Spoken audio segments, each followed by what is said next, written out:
Hello all, welcome to my YouTube channel let's cook together. ఈరోజు నేను చేయబోతున్న recipe ఏంటంటే సాబుదానా పాయసం అండి. అది ఎలా చేయాలో దానికి కావాల్సిన పదార్థాలు ఏంటో ఇప్పుడు చూద్దాం. ముందుగా ఒక బౌల్లోకి సాబుదానా తీసుకొని మంచిగా వాటర్ వేసుకొని దాన్ని వాష్ చేసుకోవాలి.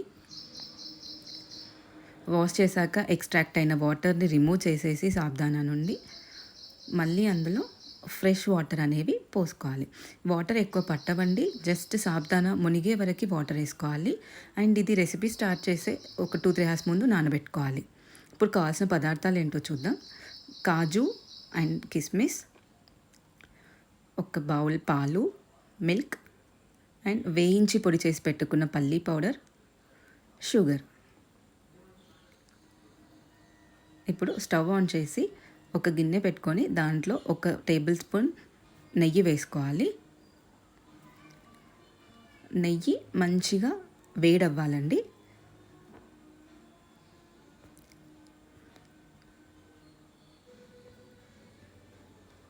ఇలా వేడైన నెయ్యిలో జీడిపప్పు, కిస్మిస్ వేసి వాటిని దోరగా వేయించుకోవాలి.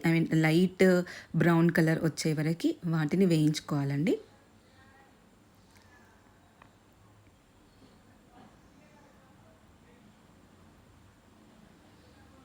అవి వేగాక వాటిని ఒక బౌల్లోకి తీసేసుకొని అదే నెయ్యిలో ముందుగా నానబెట్టుకున్న సాబుదానాలో కాస్తంత పల్లీల పొడి వేసి కలుపుకొని ఆ మిశ్రమాన్ని ఈ బౌల్లో వేయాలి.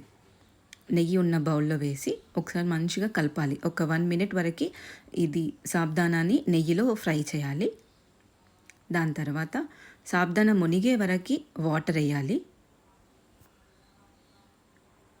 తర్వాత దాంట్లో సరిపడంత షుగర్ తీసుకోవాలి. నేను ఇక్కడ ఒక 5 టేబుల్ స్పూన్ షుగర్ తీసుకున్నాను. కొంచెం ఎక్కువ షుగర్ తినేవాళ్ళు ఎక్కువ వేసుకోవచ్చండి, తక్కువ తినేవాళ్ళు తక్కువ కూడా వేసుకోవచ్చు. అండ్ షుగర్ వేసాక షుగర్ కాస్త కరిగిన తర్వాత సరిపడాన్ని మిల్క్ పోసుకున్నామండి. ఇక్కడ క్వాంటిటీ చూసుకుంటూ మిల్క్ పోసుకోవాలి, మరీ పల్చగా కూడా ఉండొద్దు. దాని తర్వాత వేయించి పెట్టుకున్న కాజు అండ్ బాదం అండ్ కిస్మిస్ వేసాము ఇందులో. దాన్ని ఇప్పుడు మంచిగా మరగనివ్వాలి. చిక్కటి పాలు వేసుకోవాలండి, చాలా బాగుంటుంది టేస్ట్ అనేది.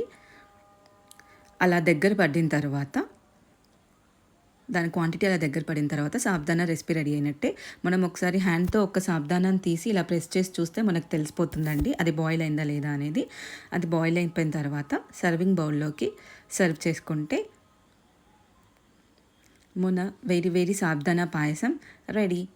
దీన్ని వేడిగైనా తినొచ్చు, చల్లగైనా తినొచ్చండి. కాకపోతే వేడిగా తింటే చాలా టేస్టీగా అనిపిస్తుంది.